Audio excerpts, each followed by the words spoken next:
Shalom Bapak Ibu. Shalom, Shalom. ada sukacita siang ini. Amin. Tetap semangat ya. Coba saya mau dengar kita tepuk tangan dulu untuk Tuhan Yesus untuk ibadah hari ini. Kita serahkan ibadah kita ke tangan Tuhan siang ini. Mari kita fokus untuk memuji menyembah Tuhan. Karena ibadah kita adalah kerinduan kita untuk memuji menyembah Tuhan.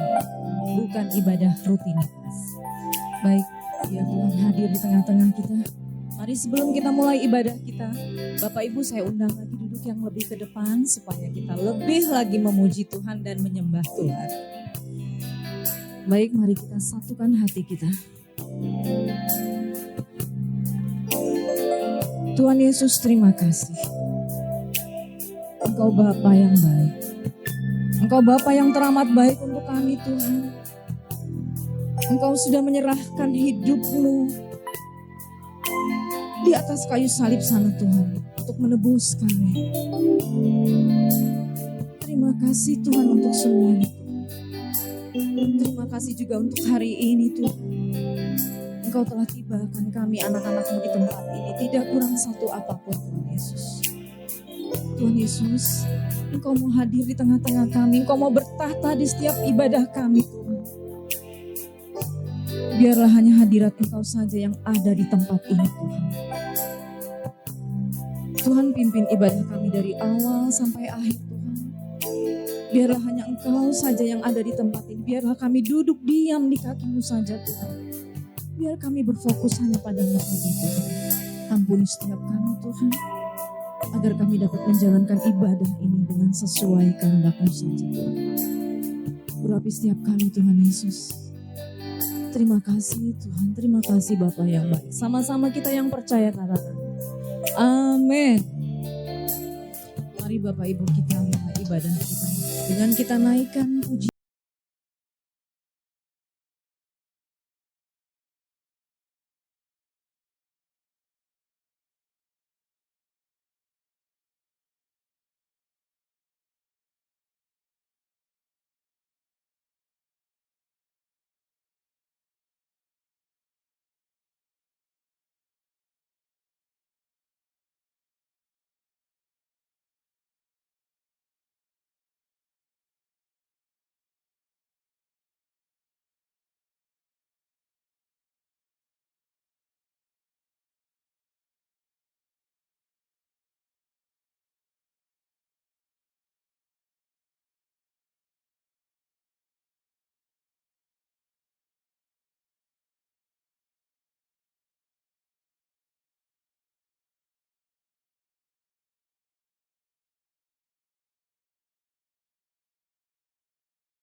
Mari Bapak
bahwa kita meminta pertolongan kepada Tuhan. Kita percaya hanya Tuhan yang ada. Tuhan yang memberi keselamatan untuk kita. Hanya untuk Yesus aku percaya. Kami percaya Tuhan. Kami percaya Tuhan, hanya nama-Mu saja yang kami puji, kami sembah dari tempat ini Tuhan. Dan hanya untuk selamanya.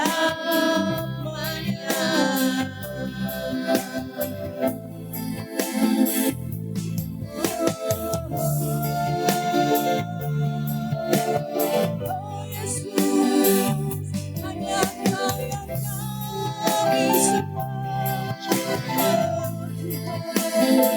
Hanya nama-Mu Yesus yang kami puji. Oh terima kasih Tuhan, kami milik-Mu Tuhan. Oh Tuhan, haleluya.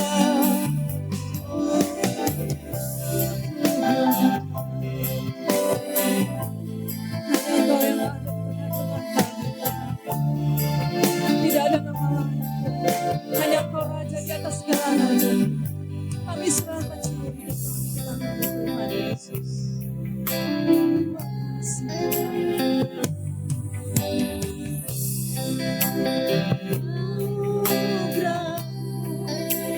Melimpah bagi selalu baru di setiap waktu. Kebenaran-Mu dan berkenan-Mu mengikutiku. Oh, anugerah-Mu melimpah bagiku, selalu baru di setiap waktu. Kebenaran-Mu dan berkenan-Mu mengikutiku sepanjang hidupku. Haleluya.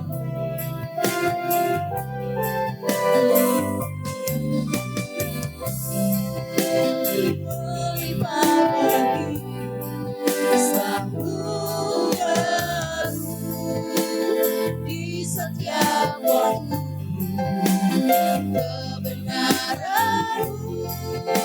dan berkenan-Mu mengikutiku. Oh, anugerah-Mu melimpah bagiku, selalu baru di setiap waktu. Kebenaran-Mu dan berkenan-Mu mengikutiku sepanjang hidupku. Kebenaran-Mu dan berkenan-Mu mengikutiku sepanjang hidupku.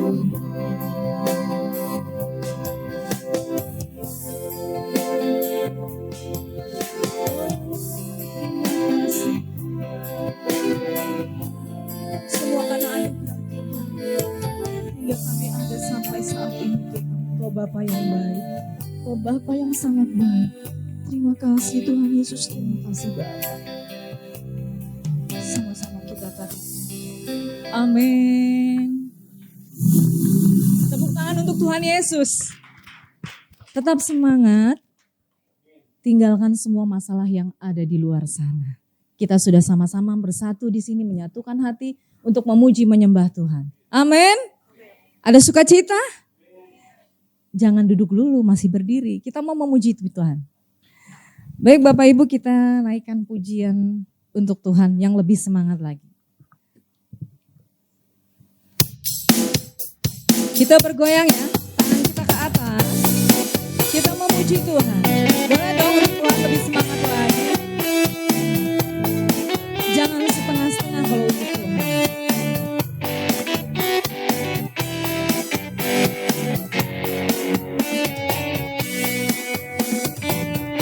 Oh betapa indahnya dan betapa eloknya bila saudara seiman hidup dalam persatuan. Oh betapa indahnya dan betapa eloknya bila saudara seiman hidup dalam persatuan. Baku rapat di kepala harum, yang kejanggutan jubahnya turun, seperti embun yang dari Hermon mengalir ke bukit Sion. Kesinilah diperintahkan Tuhan agar berkat-berkat dicurahkan, kehidupan untuk selamanya. Oh betapa indahnya. Sama-sama naikkan lagi. Oh betapa indahnya dan betapa eloknya bila saudara seiman hidup dalam persatuan. Oh betapa indahnya dan betapa eloknya bila saudara seiman hidup dalam persatuan. Baku rapat di kepala harum, yang kejanggutan jubahnya turun, seperti embun yang dari Hermon mengalir ke bukit Sion. Kesinilah diperintahkan Tuhan agar berkat-berkat dicurahkan. Amin. Untuk selamanya. Oh betapa indahnya. Oh betapa indahnya. Oh betapa indahnya. Haleluya. Tepuk tangan lagi untuk Tuhan Yesus. Karena hari ini kita memuji Tuhan, jadi kita lakukan yang terbaik untuk Tuhan Yesus. Amin. Amin. Baik Bapak Ibu, saya persilahkan duduk lagi dengan tetap fokus kita mau memuji menyembah Tuhan. Siang hari ini kita mau terima firman Tuhan yang nanti akan disampaikan oleh Ibu Pendeta Piskila. Mari kita sama-sama satukan hati kita sebelum kita terima firman. Hanya satu-satunya Engkau saja Tuhan. Kami percaya, kami yakin hanya Engkau saja Tuhan. Apapun pergumulan kami Tuhan, Engkau ada di tengah-tengah pergumulan kami Tuhan. Terima kasih Tuhan Yesus.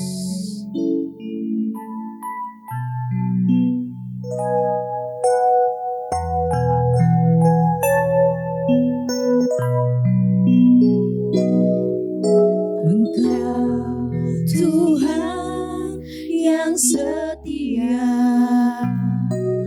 waktumu selalu yang terbaik. Engkau Tuhan sandaranku,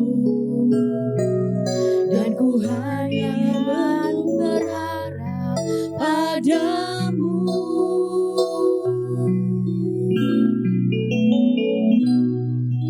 Engkau Tuhan yang setia.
Engkau Tuhan memberkati, Tuhan penyembuhku, Tuhan memulihku.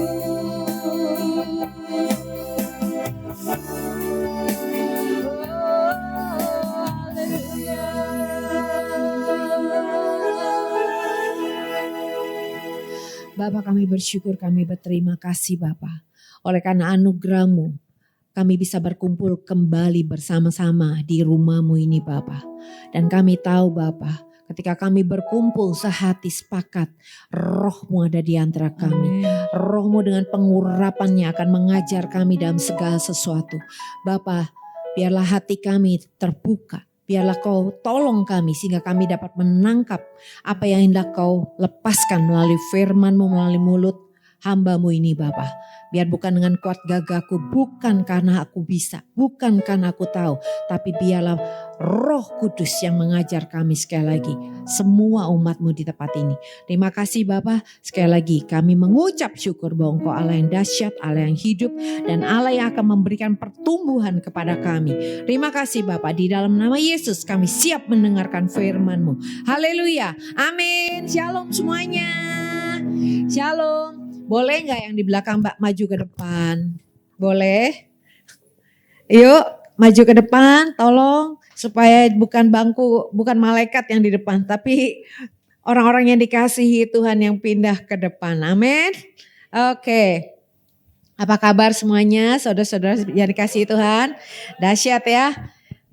Ternyata karyawan di sini biarpun udah pensiun tetap kerja. Amin saudara. Di kerajaan Allah gak ada pensiun saudara. Iya betul ya. Gak pandang umur. Musa aja 120 tahun tetap melayani. Amin. Ada gak di sini 120 tahun? Pasti gak ada ya. Amin. Berarti bapak-bapak ibu-ibu semuanya tetap akan dipakai Tuhan. Ya. Oke, siang hari ini saya akan memberikan topik judulnya Good Warfare. Apa tuh Good Warfare? Peperangan yang baik. Amin saudara. Ya, di dalam hidup kita selalu setiap hari itu ada peperangan. Amin saudara. Di alam spiritual yang gak kelihatan ini selalu ada peperangan. Ya. Nah, peperangan ini itu bisa ada serangan. Serangannya dari luar maupun serangannya dari dalam. Ya.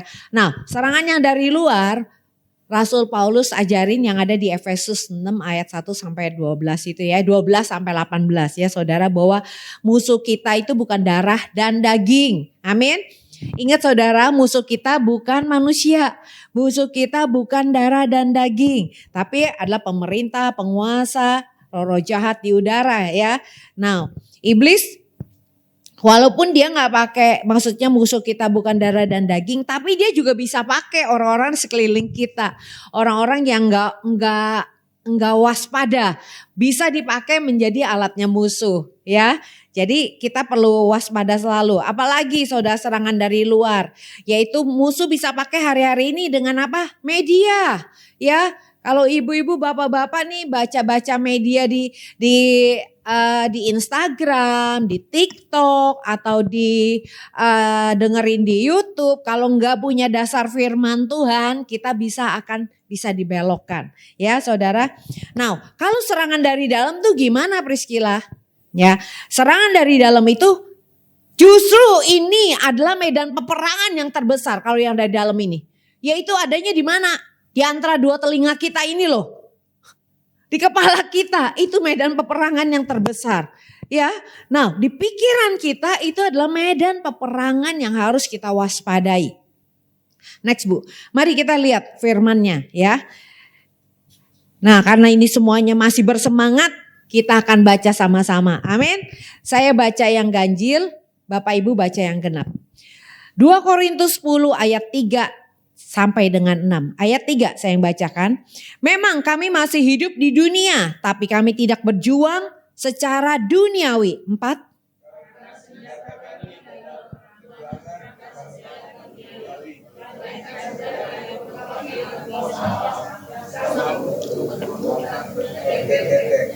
Kami Kami mematahkan setiap siasat orang dan merubuhkan setiap kubu yang dibangun oleh keangkuhan manusia untuk mengenentang pengenalan akan Allah. Kami menawan segala pikiran dan menaklukkannya kepada Kristus. 6. Dan kami siap sedia untuk menghukum setiap kedurhakaan bila ketaatan kamu telah menjadi sempurna. Oke, saudara, di sini Rasul Paulus menyatakan bahwa kita ini masih hidup di dunia, ya. Kita ini belum hidup di surga, tapi kita udah mulai hidup kekal dari sekarang. Hidup kekal itu bukan nanti pada saat kita masuk ke surga. Dari sekarang, pada saat kita terima Yesus, lahir baru, hidup kekal udah bersama dengan kita. Amin, saudara. Nah, di dalam ayat-ayat ini saudara kita lihat, di situ Rasul Paulus dengan tulisan-tulisannya ini banyak sekali dia memakai istilah-istilah ketentaraan, ya. Jadi memang Alkitab itu adalah sedang mempersiapkan kita nih pasukan-pasukan ilahinya Tuhan. Kita ini we are the army of God. Kita ini tentara-tentaranya Tuhan. Katakan kiri kanan, kamu tentaranya Tuhan loh. Biar putih rambutnya, tetap tentaranya Tuhan. Amin, ya, biar banyak ubatnya, no problem. Tetap kita tentaranya Tuhan. Amin, saudara. Oh, tepuk tangan semuanya buat Tuhan Yesus, ya. Jadi kita ini tentara-tentaranya Tuhan. Makanya jangan salah naik kapal. Ya, kita bukan naik kapal pesiar. Pastikan tiap hari kita ada di kapal perangnya Tuhan bersama dengan panglima bala tentara kita, yaitu Tuhan Yesus. Dia komandan kita. Jangan kita pagi-pagi bangun, kayaknya mau santai-santai aja nih, salah kapal. Amen. Kalau salah kapal, bisa nggak ketemu sama Tuhan Yesus nanti. Ya, juga jangan mau cepat-cepat ke surga. Kenapa? Kalau Bapak Ibu mau ke surga, nanti nggak ketemu Tuhan Yesus juga. Karena Tuhan Yesus mau datang kedua kali. Jadi pada saat kamu mau ke surga, dia lagi turun lagi. Amin, saudara. Jadi kita tetap selalu bersama dengan Tuhan Yesus. Apa yang dia kehendaki itu menjadi kehendak kita. Ya saudara. Nah di dalam peperangan ini. Jadi di dalam ayat-ayat ini kita melihat bahwa Rasul Paulus mengajarkan kita bagaimana kita harus berperang. Berjuang ya saudara. Pakai baju zirah. Pakai perisai. Pakai benteng. Kita harus hidup dalam bentengnya Tuhan. Kita pakai kuasa, itu semuanya adalah untuk peperangan, ya. Jadi kita benar-benar harus selalu tentara itu harus selalu bersiap siaga. Amin. Nah, ini bicara tentang penaklukan pikiran. Jadi kan tadi saya bilang peperangan terbesar adalah medannya di dalam pikiran kita. Nah, ini 2 Korintus 10 ayat 3 sampai dengan 6 ini adalah tentang menaklukkan pikiran. Dan kita bukan menaklukkannya dengan cara-cara dunia. Tapi kita memakai senjata Tuhan yaitu kuasanya untuk menakluk pikiran kita. Amen. Ya. Next Bu. Nah saya ingin kasih lihat gambar ini saudara. Ya. Ini hubungannya pikiran dengan iman. Banyak orang percaya ketika kita ngaku punya iman. Tapi imannya gak pernah bertumbuh. Imannya selalu mandek, imannya bantet gitu ya. Kalau kayak kue mah gak pernah ngembang, bantut ya saudara. Nah saya bayangkan ini ada sungai ya. Sungai itu adalah ada aliran air, itu yang namanya adalah iman. Nah tapi setiap sungai Anda lihat kan di pinggir-pinggirnya tuh ada tepi sungai. Ya suka ditanemin pohon-pohonan gitu ya. Nah tepi sungai itu adalah saya gambarkan sebagai pikiran kita. Nah, pikiran kita ini bisa membuat sungai itu menjadi bisa mengalir dengan baik. Bisa juga pikiran kita itu membuat sungainya jadi sempit. Karena apa saudara? Karena pikiran kita penuh dengan pikiran-pikiran yang menentang akan Tuhan. Ya pikiran-pikiran yang gak selaras dengan firman Tuhan. Pikiran-pikiran yang tidak selaras dengan rencananya Tuhan. Pikiran kita penuhi dengan apa yang kita mau aja. Pikiran kita selalu dipenuhi dengan apa yang saya mau. Ya, jadi pikiran yang seperti itu akan membuat iman kita gak bisa bekerja dengan seharusnya.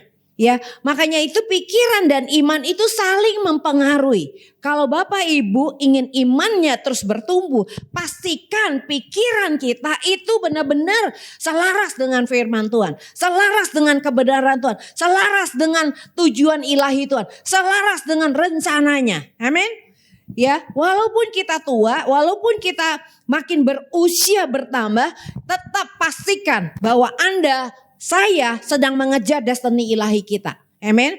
Dan tidak ada yang stop di tengah jalan. Nah, kalau yang stop biasanya pikirannya berarti tidak diperbaharui. Ya. Nah, kita lihat pikiran dan iman itu saling mempengaruhi. Karena itu iman dan pikiran harus selaras. Kalau pikiran kita tidak diperbarui itu bisa menjadi pengganggu dan penghambat iman kita. Ya, katakan pikiran saya bisa menjadi penghambat untuk iman saya. Jadi kita harus benar-benar waspada dengan pikiran. Anda pernah di sini pernah lihat kebun? Ya, kebun di kebun kita ya. Di rumah saya tuh ada saya baru bikin taman gitu ya. Belum sampai setahun. Waktu awalnya sih cakep banget gitu ya saudara ya. Tapi lama-lama karena kita kasih pupuk, kita kasih air. Lama-lama tuh muncul tuh rumput-rumput liar. Ya. Makin lama karena saya biarin makin banyak saudara. Sampai rumput yang dari kita tanemin secara bagus itu lama-lama ketutupan. Kenapa? Karena saya males untuk nyangin rumput liar itu. Nah, pikiran kita itu seperti kebun itu saudara. Ya, bisa akan ditanami oleh rumput-rumput liar. Nah, rumput-rumput liar itulah yang akan membuat pikiran kita nggak jadi selaras dengan firman Tuhan. Rumput-rumput liar itulah pikiran-pikiran yang negatif. Pikiran-pikiran yang benar-benar sia-sia. Pikiran-pikiran yang membuat kita maunya stop aja. Membuat pikiran kita selalu pikir, udahlah. Banyak nih kalau orang udah putih rambutnya. Udahlah, anak muda aja. Tak kalau anak muda disuruh, enggak orang tua aja karena mereka lebih berpengalaman gitu ya saudara ya. Nah tapi yang tua-tua enggak, kita biar dari belakang aja ngeliatin katanya. No. Di dalam kerajaan Allah, 4 generasi itu tetap bekerja bersama-sama. Amin. Yang tua kita membangun yang muda dan kita bekerja bersama-sama dengan mereka. Ya, jadi kita nggak ada istilahnya stop. Ya, jadi kita perlu waspadai. Seperti tadi saya katakan, pikiran kita itu seperti kebun. Ya, nah kebun ini saudara berarti siap untuk ditaburin benih. Amin. Nah, taburin benih. Siapakah itu benih-benih itu saudara? Yaitu benih-benih itu dikatakan ada benih-benih yang dari firman Tuhan. Tapi ada juga benih-benih dari si jahat saudara. Nah benih-benih si jahat ini kita harus waspadai. Dalam kehidupan sehari-hari kita gak pernah istilahnya mulus-mulus terus. Nah biasanya menjadi benih-benih negatif di dalam pikiran kita itu biasanya apa saudara? Satu, kekecewaan ya. Waktu bulan lalu saya katakan ada banyak hal yang bikin hati kita bocor ya. Kekecewaan, kemarahan, ketidakpuasan. Ya, saudara, impian Anda mungkin gak tercapai, lalu kita jadi kecewa. Jadi banyak hal benih-benih yang si jahat itu yang dia terus taburkan. Apalagi benih-benih si jahat itu bisa datang dari pola pikir kita yang salah. Siapa yang ketika dulu nih saya masih kecil suruh keluar, ayo yuk kita keluar. Lalu popo saya, maksudnya nenek saya bilang, lihat ke atas tuh. Dia suka cerita-ceritain sesuatu yang kayak dongeng gitu ya. Tuh bulan tuh begini, begono gitu ya. Nah dia suka cerita-cerita kayak gitu. Dan itu menjadi tradisi selalu diceritakan kepada cucu-cucunya. Ya tapi sekarang saya udah lupa jujur ya. Karena saya udah libas habis, saya keluarin dari pikiran saya. Contohnya lagi nih orang tua. Hati-hati ya katanya. Kalau mau lewat kuburan. Harus bilang apa? Permisi anak babi mau lewat. Iya kan saudara? Ya berarti kan kita tunduk tuh. Berarti kita percaya bahwa itu roh jahat tuh bisa lebih gede dari kita. Kita harus bisa permisi. Itu pikiran pola pikir yang salah, saudara. Dan itu masih loh, orang Kristen masih pakai gitu. Ya, kenapa? Itu pola pikir yang ditanamkan dari nenek-nenek moyang kita. Apalagi mungkin banyak setiap wilayah-wilayah pasti punya dongeng-dongeng atau punya mitos-mitos yang gak benar, tapi itu dipercayai sampai sekarang. Bahkan itu mengalahkan firman Tuhan. Banyak gak adat istiadat yang lebih diakui daripada firman Tuhan? Ya itu akhirnya menjadi iman kita akan terdesak. Jadi Tuhan biasanya kalah. Saya punya satu teman saudara dulu di gereja yang sebelumnya. Mereka ini ceritanya maaf ya, suku Batak gitu ya. Nah, suku Batak ini ceritanya dia menikah dengan orang Jawa. Jadi laki-lakinya Batak, perempuannya suku Jawa. Nah, laki-lakinya ini sudah lahir baru menyala-nyala luar biasa. Pokoknya saya nggak mau pakai tradisi, adat, saya tolak itu semuanya. Singkat cerita saudara, ini laki-laki saudara disingkirkan oleh keluarganya. Benar-benar waktu dia menikah tidak ada keluarganya yang datang kecuali mamanya. Sampai segitu hebatnya. Jadi saudara, kita benar-benar lihat bahwa banyak sekali pikiran-pikiran itu benih negatif dari si musuh yang ingin membuat pikiran kita itu menyimpang dari kebenaran firman Tuhan. Ya, nah jadi kita lihat iman itu harus didukung oleh pikiran-pikiran yang diperbaharui. Amin, katakan pikiran saya harus diperbarui. Amen. Ya, jadi pikiran kita harus berbarui. Nah, next Bu, kita lihat nih. Haleluya. Itu pikiran-pikiran yang membatasi iman, itu sesuai dari 2 Korintus 10 ayat 3-6. Saya coba bikinin poin-poinnya aja. Pikiran-pikiran yang membatasi adalah satu benteng-benteng rohani. Itu apa saudara? Yaitu sistem-sistem kepercayaan kita yang membuat pikiran firman Tuhan itu tidak bisa bertumbuh ya. Dia jadi bentuk kuat sekali. Kayak tadi adat istiadat itu jadi kuat sekali. Ya, membuat firman Tuhan gak bisa bertumbuh. Ya, orang Chinese juga banyak adat istiadatnya. Itu kalau gak hati-hati itu juga menjadi benteng dalam pikiran kita. Apalagi kita benteng-benteng rohani ini banyak saudara. Bagaimana kita pertama tadi latar belakang. Yang kedua culture ya. Yang ketiga pola pendidikan keluarga juga ya. Itu akan membuat itu jadi benteng. Khususnya hari ini yang saya lihat. Banyak orang kena mental health. Saya baru-baru ini lagi ngelayanin anak umur 35 udah menikah dan dia bipolar. Kenapa saudara? Diawali oleh sakit hati dengan orang tuanya. Trauma waktu masa remaja. Dan itu tidak disembuhkan. Tahu saudara, hari ini saya percaya dari zaman dulu juga banyak luka batin. Betul gak Pak? Ya, dulu kita juga dididik. Gak mungkin kita punya orang tua yang sempurna. Pasti kita pernah mengalami luka-luka dengan orang tua kita. Tapi hari ini setan kurang ajar saudara. Dia bikin padahal itu sama tapi dia bikin lebih heboh. Sehingga hari ini efek dari luka batin itu lebih gila-gilaan saudara. Makanya sekarang dunia lagi pusing dengan namanya mental health. Kalau kita tarik-tarik, kita cari, kita baca, itu banyak sekali diawali dari trauma masa anak-anak.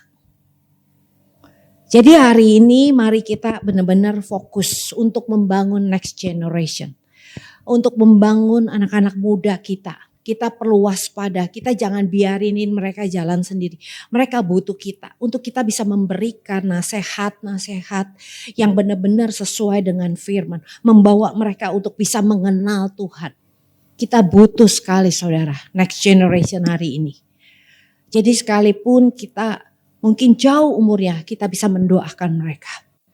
Ya, Kita dipanggil seperti Ana dan Simeon. Walaupun kita mungkin udah Bapak Ibu gak terlibat langsung di dalam berhubungan dengan next generation, anak-anak remaja atau anak-anak yang dewasa muda. Tapi Bapak Ibu khususnya yang udah senior tetap dibutuhkan doa-doanya. Karena kita dipakai oleh Tuhan untuk next generation. Jangan pikir doa ibu bapak gak berpengaruh. Itu berpengaruh di alam spiritual. Amin saudara. Ya jadi mari saudara. Yang kedua kita lihat siasat-siasat. Apa sih siasat nih Priscilla yang membatasi iman kita? Siasat itu imajinasi saudara. Imajinasi yang salah. Ya, atau juga penalaran atau spekulasi. Nah, yang paling saya ketemui adalah banyak kita orang-orang percaya ini lebih berpikiran spekulasi. Contoh, waktu tahun 98 atau mau kejadian kayak ada kerusuhan. Supermarket ngapain tuh? Diserbu. Betul gak? Karena kita pikir apa? Jangan-jangan nanti wah akan terjadi sesuatu yang padahal sebenarnya belum tentu seperti itu. Tapi kita udah berspekulasi jauh ke depan dan kita gak bisa ngelihat Tuhan di depan sana. Oleh karena itu yang ada adalah kekhawatiran. Kenapa? Kita berspekulasi dengan pikiran kita. Atau misalnya anak kita pergi gitu ya saudara, pergi. Pulangnya mestinya jam 10, udah lewat dari jam 10. Dia belum pulang juga, mulai ada pikiran. Waduh. Jangan-jangan dia begini, jangan-jangan dia naik Grab diapain orang. Oh jangan-jangan, ngerti nangkap saudara. Itu spekulasi. Padahal kita harus berani percaya bahwa ketika kita menyerahkan anak kita kepada Tuhan, Tuhan ada di depan. Kita bukannya berdoa tapi kita mikir-mikir jauh. Sampai akhirnya kita kekhawatiran sampai aduh gimana, nangkap ya saudara. Lalu apa lagi? Kubu yang dibangun oleh keangkuhan manusia. Nah, kubu yang dibangun oleh keangkuhan manusia ini biasanya orangnya suka berdebat. Biasanya orang ini merasa tahu, dia tahu banyak, pengetahuannya banyak, logikanya dahsyat. Analitis banget. Kalau dengerin khotbah ini juga bukan, ini dia salah nih. Analitis banget gitu ya. Sampai dia nggak bisa ngelihat esensi yang terutama buat Tuhan yang ini sedang menyatakan dirinya. Amin saudara. Nah, jadi pikiran-pikiran yang seperti itu saudara, itu yang membatasi iman kita. Tapi kita juga tahu saudara, ada di dalam Alkitab.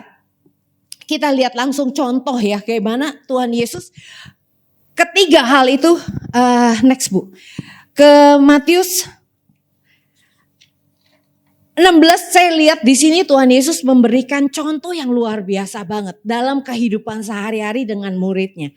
Ya, waktu itu kalau kita lihat di Matius 15 gimana Tuhan Yesus tuh baru melakukan mujizat 5 roti 2 ikan menghasilkan untuk orang makan 5.000 orang laki-laki. Ya, nah di sini waktu itu lalu orang Farisi datang dengan Tuhan Yesus, dia mencobai Tuhan Yesus. Lalu Tuhan Yesus ajak murid-muridnya udah kita nyebrang, ya. Nah, ayat yang kelima saya bacain aja ya biar cepat ya. Pada waktu murid-murid Yesus menyeberangi danau, mereka lupa membawa roti. Katakan lupa. Ya, mereka lupa bawa roti. Yesus berkata kepada mereka, berjaga-jagalah dan waspadalah terhadap ragi orang Farisi dan Saduki.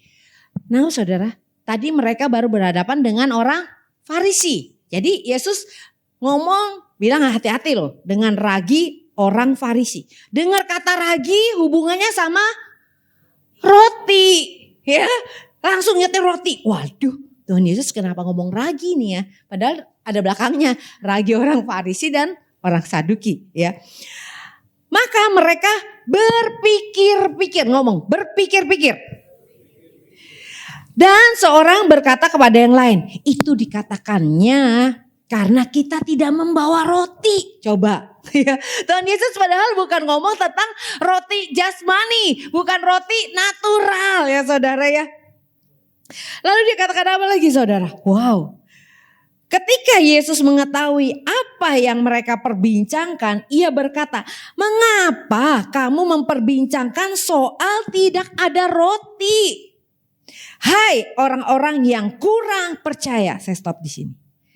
Saudara, ini murid-murid udah ngelihat mujizatnya Tuhan Yesus loh. Di depan mata mereka. 5 roti 2 ikan. Jadi apa?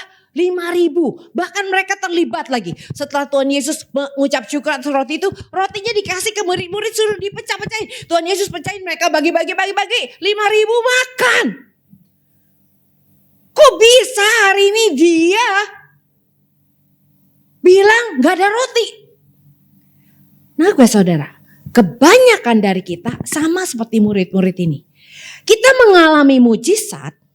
Itu mujizat bukan? 5 roti 2 ikan. Mujizat. Kita mengalami mujizat, tapi kita selalu berpikir, itu intervensi sementara. Oh itu intervensi buat masalah saya yang susah, yang saya gak bisa terobos.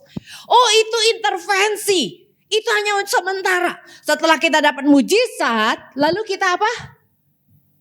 Lupa. Seperti murid-murid ini. Udah ngalamin mujizat Yesus. Dia udah lihat Yesus itu dahsyat.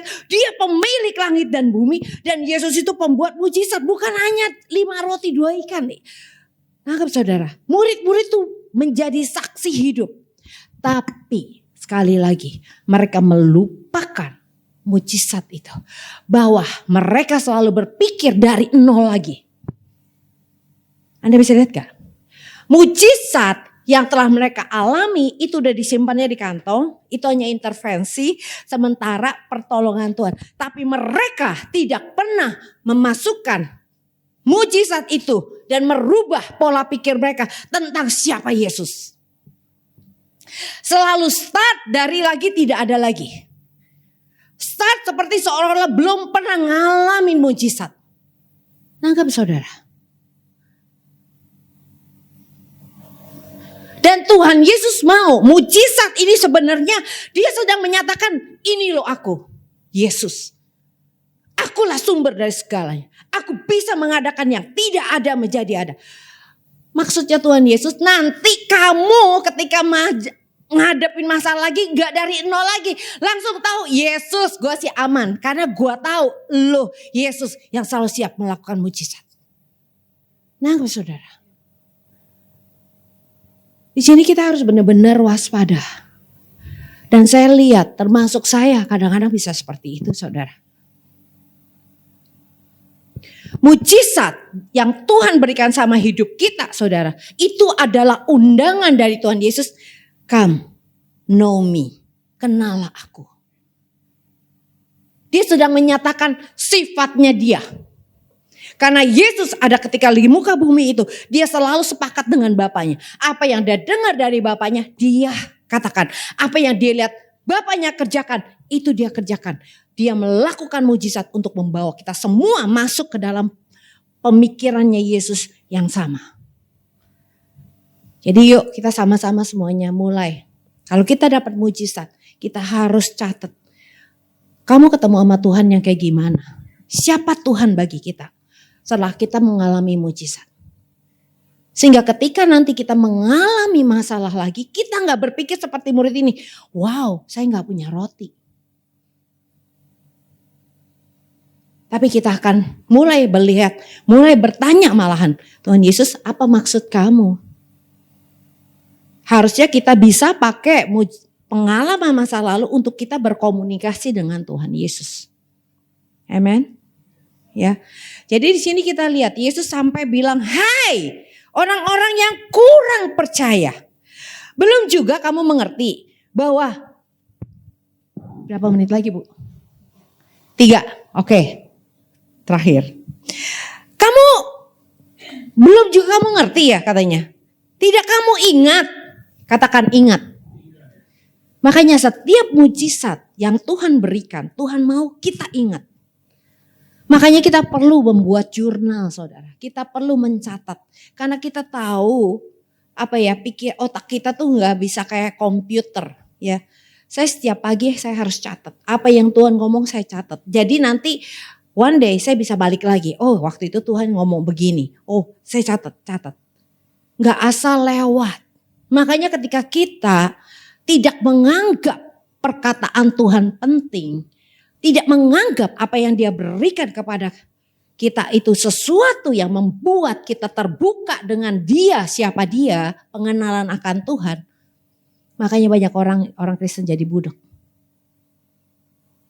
Karena kita menganggap remeh firman-Nya. Karena kita menganggap biasa-biasa saja mujizatnya. Oh itu wajar lah, Tuhan tolong saya, wajar. No, itu gak wajar saudara. Karena yang dia kehendaki bahwa kita menjadi serupa, segambar dengan Kristus. Amin saudara. Makanya dikatakan, kamu gak inget ya? Tuhan mulai munculkan semua peristiwa-peristiwa itu. Lalu Tuhan mulai jelaskan waspada terhadap ragi orang Farisi dan Saduki. Ketika itu barulah mereka mengerti bahwa maksudnya itu supaya mereka waspada terhadap ragi. Terhadap ragi roti, melainkan terhadap ajaran orang Farisi dan Saduki. Oke, saya gak bisa terusin ya saudara, sudah waktunya udah habis. Jadi yang ingin saya nyatakan itu terakhir. Jadi kita di sini bukan dibiarkan dengan pikiran-pikiran yang dunia terus membombardir kita. Tapi kita diberi kuasa untuk menaklukkan pikiran kita. Kita diberi kuasa untuk mematahkan. Oleh karena itu, bapak-bapak, ibu-ibu, sister and brother, kita perlu waspada dengan pikiran yang datang kepada kita. Kita perlu waspada. Bukan kita membiarkan pikiran kita menjadi liar. Pikiran yang liar ini saudara, itu yang membuat kita seperti tadi murid-murid yang akan ditengking oleh Tuhan. Hai kamu orang yang tidak percaya. Karena Tuhan mau kita berkuasa atas pikiran kita. Kalau Anda ada masalah dengan seseorang, jangan izinkan pikiran kita liar. Mungkin orang itu ngelirik Anda, ih kurang ajar banget ya dia ngelirik-lirik. Kenapa sih? Itu udah membiarkan tuh sensasi lirikan yang Anda lagi sebel gitu ya. Masuk, mulai merenungkan. Kamu harus patahkan. Ih emang kenapa dia lihat? Gak ada urusan kok. Gue udah ampunin dia, gak ada masalah. Nanggap gak sih saudara? Mematahkan dengan perkataan kebenaran, dengan pikiran Kristus. Oleh karena itu, jangan males-males baca firman Tuhan. Renungkan dan lakukan. Amin. Jadi hari ini coba ambil keputusan satu. Catat. Kalau dapat mujizat, catat. Supaya ketika kita ada masalah lagi, jangan respon seperti murid seolah-olah belum pernah mengalami mujizat. Tuhan mau kita benar-benar sungai iman kita makin deras. Amen. Bapak yang baik, kami bersyukur, kami berterima kasih, kami percaya Bapak. Engkau ada di antara kami, Engkau akan terus menolong kami untuk kami memperbarui akal budi kami. Tolong kami Roh Kudus. Sehingga kami tidak menjadi orang-orang yang kebiasaan. Biasa ibadah, biasa dengan urapan, biasa dengan nama Yesus, biasa, semua biasa. Sehingga kami tidak lagi menjadi peka dengan Engkau. Bahkan kami jadi terbiasa dengan namanya mujizat. Kami terbiasa dengan apa yang namanya kesembuhan. Tapi kami mau Bapa, perbaharui kami, ampuni kami Bapa. Kalau kami sudah masuk ke dalam kebiasaan, sehingga kami tidak lagi menjadi peka. Sehingga kami tidak lagi hatinya lapar dan haus akan Engkau. Karena kami merasa semuanya itu udah biasa. Mari Bapak, saat ini aku minta kuasa-Mu mengalir saat ini. Penuhi Bapak. Kami minta Tuhan, pengurapan ini mematahkan setiap kuk yang menekan kehidupan anak-anak-Mu di ruangan ini Bapak.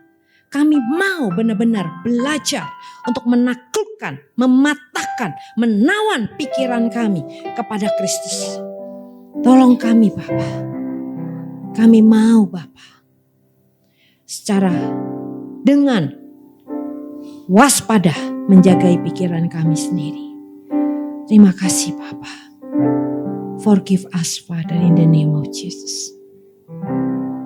Thank you Father. For your grace, for your mercy. Terima kasih Bapa. Untuk kasih karunia-Mu dan belas kasihan. Ajar kami ya Roh Kudus. Kami gak mau keluar dari tempat ini tetap sama seperti kami datang. Tapi kami boleh mengalami transformasi pikiran dan hidup kami. Terima kasih Bapa. Di dalam nama Yesus kami berdoa. Haleluya. Amin.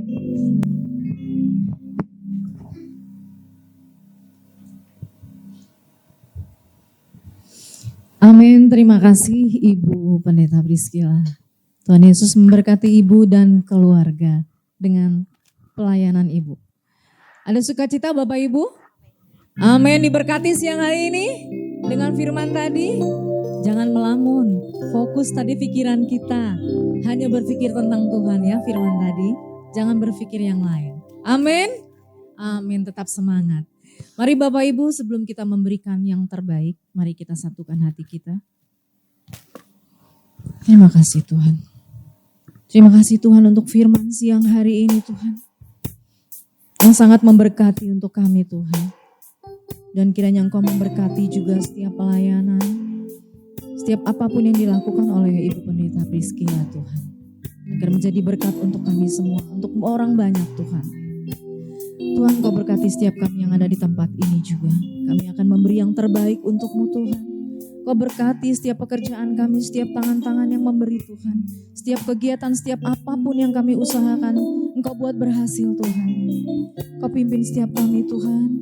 Terima kasih Tuhan Yesus. Haleluya, amin. Mari Bapak Ibu kita berikan yang terbaik untuk Tuhan. Sambil kita naikkan pujian.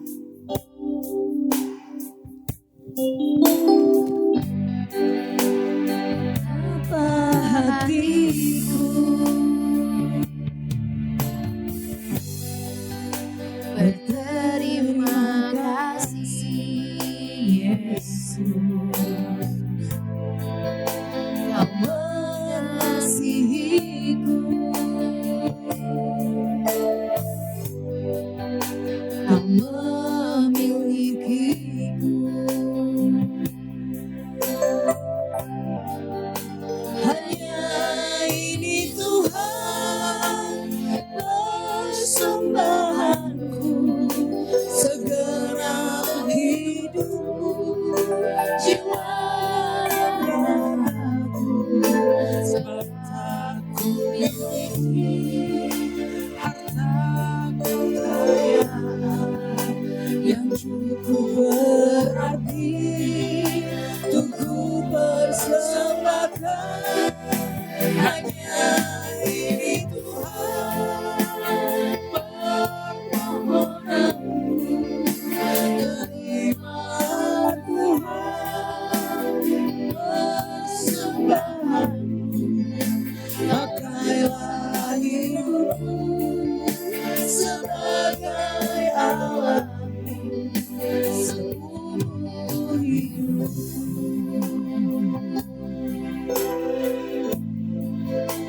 Hanya ini Tuhan persembahanku, segenap hidupku, jiwa dan ragaku. Sebab tak ku miliki harta kekayaan yang cukup berarti untuk ku persembahkan. Hanya ini Tuhan permohonanku, terima Tuhan persembahanku. Pakailah hidupku sebagai alatmu seumur hidupku. Terima kasih Tuhan Yesus. Terima kasih Bapak Ibu sudah memberi yang terbaik untuk Tuhan siang ini. Dan selanjutnya pengumuman dari gereja kita untuk sepekan ini. Shalom jemaat yang dikasihi Tuhan. Berikut ini pengumuman sepekan dari Mount Hermon Church, Ratu Plaza Lantai 1, Jalan Sudirman, Jakarta. Terima kasih kepada Ibu Pendeta Priscilla Chandra atas pelayanannya hari ini. Tuhan Yesus memberkati. Kami mengundang Bapak Ibu dan Saudara semua kembali hadir dalam ibadah Praise and Worship hari Jumat tanggal 16 Mei 2025 jam 18 yang dilayani oleh Pastor Tommy Sangar dan Ibu Elsa Budiman. Ibadah hari Minggu 18 Mei 2025. Ibadah pertama jam 10.30 dilayani oleh Pendeta Julius Antoni. Ibadah kedua jam 13.30 dilayani oleh Pendeta Joyman Waruhu. Ibadah ketiga jam 15.30 dilayani oleh Pendeta Ming Ming. Di setiap ibadah minggu, ibadah khusus dan ibadah KKR disertai perjamuan kudus dan altar call yang dilayani oleh Bapak Gembala Sidang Pendeta Dr. Insinyur Haris Saragi. Berikut ini beberapa informasi terkait pelayanan dan kegiatan yang diadakan oleh Mount Hermon Church. Jadwal Bible Movie selanjutnya sebagai berikut. Minggu 25 Mei 2025 jam 10.30 dengan judul Ayub. Kamis 29 Mei 2025 jam 13.30 dengan judul Kenaikan Yesus Kristus. Minggu 1 Juni 2025 jam 15.30 dengan judul Rahasia Kitab Wahyu. Minggu 15 Juni 2025 jam 10.30 dengan judul Sodom dan Gomora. Minggu 22 Juni 2025 jam 10.30 dengan judul Yesus dan Wanita Samaria. Minggu 29 Juni 2025 jam 10.30 dengan judul Musa. Bagi jemaat yang hadir ibadah dan mengikuti Bible Movie, kami menyediakan makan siang serta kuis berhadiah. Informasi dan pendaftaran Bapak Ibu dapat menghubungi Bapak Thomas William di nomor 0878 8858 3292. Kuis Alkitab episode ke-18 hari Kamis 15 Mei 2025 akan dilaksanakan setelah ibadah karyawan siang hari ini. Untuk informasi selengkapnya Bapak Ibu dapat menghubungi pekerja atau sekretariat dari Mount Hermon Church. Bagi Anda yang membutuhkan pelayanan dari Mount Hermon Church, Anda dapat menghubungi nomor 0811 1001 1285 atau silakan scan QR Code berikut ini untuk memperoleh informasi lengkap. Mari tetap terhubung dengan kami melalui sosial media dari Mount Hermon Church. Demikian pengumuman sepekan. Tuhan Yesus memberkati. Jangan lupa ya Bapak Ibu, tanggal 25 minggu besok masih kita belum ada untuk kita menonton bersama ya. Tadi sesuai yang sudah diinfokan oleh gereja kita. Baik Bapak Ibu, sebelum kita akhiri ibadah kita, mari saya undang sama-sama berdiri. El Shaddai, El Shaddai. Sama-sama kita naikkan pujian.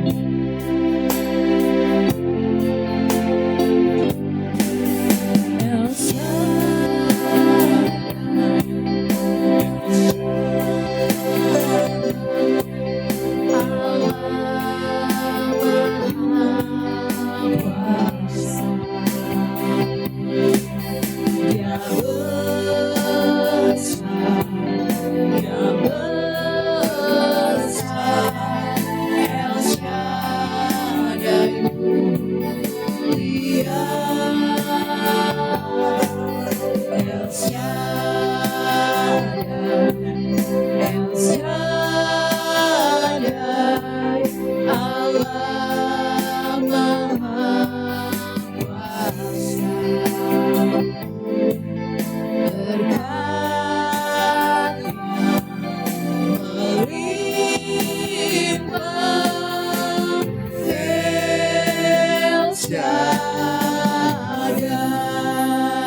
Terima kasih untuk firman Tuhan yang disampaikan oleh Pendeta Priscilla. Ya, Bapak Ibu, saya tetap mengikuti khotbah setiap pendeta loh Bapak Ibu. Langsung saya dapat beberapa poin ya. Pertama, kita harus menjaga pikiran. Ya, karena itu kita harus waspada apa yang masuk di pikiran kita lewat pendengaran dan penglihatan kita. Jadi kalau semakin banyak hal-hal dunia yang kita dengar, maka pikiran saudara penuh dengan kekhawatiran dunia.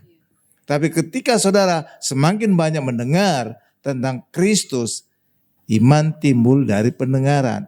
Maka pikiran saudara akan selalu ada kemenangan. Amin. Jadi pilihan kita, apa yang paling banyak masuk dari telinga dan mata kita. Kalau hal dunia, maka saudara akan khawatir seperti dunia. Tapi kalau tentang Kristus, maka saudara selalu punya iman dan pengharapan. Yang kedua, saya selalu punya poin-poin. Yang kedua, mujizat itu sengaja dilakukan oleh Tuhan untuk kita manusia bisa semakin mengenal Tuhan, bisa berharap kepada Tuhan.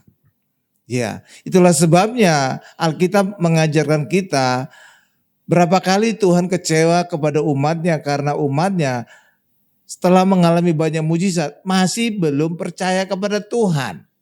Dan itu terjadi pada bangsa Israel. Mereka telah mengalami minimal 10 mujizat di Mesir. Tetapi ketika mereka akan masuk tanah Kanaan menghadapi raksasa, mereka langsung ketakutan. Dan Tuhan tidak suka itu, itulah sebabnya semua orang yang lahir di Mesir tidak masuk tanah Kanaan kecuali Yosua dan Kaleb. Ya kan? Hal yang sama juga ketika pelayanan Tuhan Yesus juga. Tuhan Yesus banyak mengadakan mujizat di Koraisim, Betsaida dan juga Kapernaum. Dan mereka nggak percaya Yesus, nggak bertobat. Akibatnya apa? Tuhan mengutuk 3 kota ini. Ya, Koraisim, Betsaida dan Kapernaum. Karena itulah bagi kita juga hari ini, mujizat itu harusnya kita pakai untuk kita semakin mengenal Tuhan. Bahwa Tuhan peduli kita, bahwa Tuhan mengasihi kita, Tuhan menyembuhkan kita, Tuhan memberkati kita. Karena itulah kita gak perlu takut, kita bisa mengandalkan Tuhan di dalam hidup kita.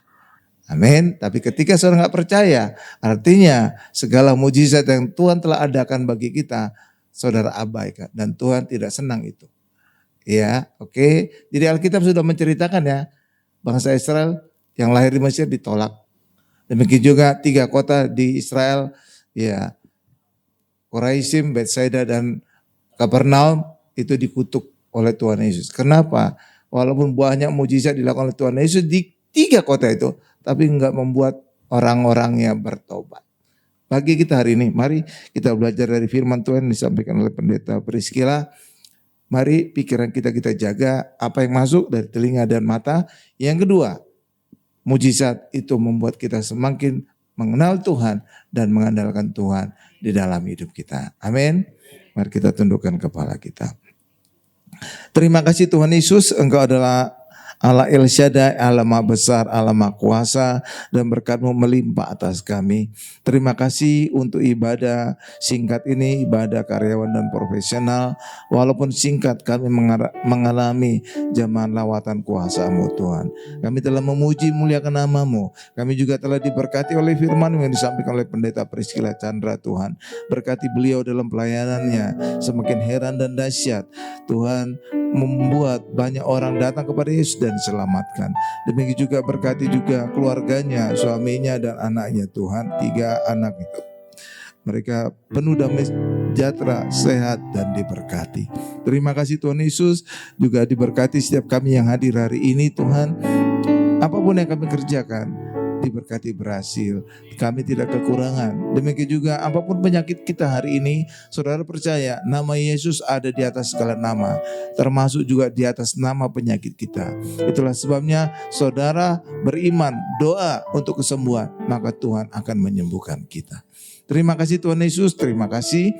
Kami juga ingin berdoa juga untuk negara kami, untuk pemimpin kami, Presiden dan Wakil Presiden Jenderal Prabowo Subianto dan juga Gibran Raka Buming Raka. Berkati kedua beliau ini kesehatan dan juga tambahkan hikmat sehingga bisa memimpin Indonesia menjadi negara yang maju, yang sejahtera dan berkeadilan sosial. Terima kasih Tuhan Yesus, terima kasih. Berkati juga Ratu Plaza yang telah mengizinkan Mount Hermon Church hadir di tempat ini. Ketika gereja hadir, Tuhan Yesus hadir. Tuhan Yesus adalah kebangkitan dan hidup. Maka apapun yang mati hidup kita akan bangkit dan hidup. Itu terbukti Ratu Plaza yang mati bertahun-tahun hari ini mulai bangkit dan hidup. Karena itu juga bagi kita, apapun yang mati hidup kita, apakah dalam hubungan keluarga, apakah dalam usaha pekerjaan, apakah dalam hubungan pertemanan, selalu pastikan Yesus di dalam kehidupan kita. Maka segala yang mati tadi akan bangkit dan hidup. Terima kasih Tuhan, dan kami akan menutup doa syafaat ini dengan doa Bapa kami yang diajarkan oleh Tuhan Yesus. Bapak Ibu bisa mengikutinya di layar televisi, mari sama-sama. Bapa kami yang di sorga, dikuduskanlah namamu, datanglah kerajaan-Mu, jadilah kehendak-Mu di bumi seperti di sorga. Berikanlah kami pada hari ini makanan kami yang secukupnya, dan ampunilah kami akan kesalahan kami, seperti kami juga mengampuni orang yang bersalah kepada kami. Dan janganlah membawa kami ke dalam percobaan, tapi lepaskanlah kami daripada yang jahat, karena Engkau yang mempunyai kerajaan dan kuasa dan kemuliaan sampai selama-lamanya. Amin. Mari angkat kedatangan kita, siapkan hati kita untuk menerima berkat-berkat dari Allah Bapa yang Maha Kuasa. Berkat dari Allah Bapa yang Maha Kuasa, kasih karunia dari Tuhan Yesus, serta penyertaan Roh Kudus menyertai kita mulai hari ini sampai selama-lamanya. Haleluya, sama-sama kita berkata, amin.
Sering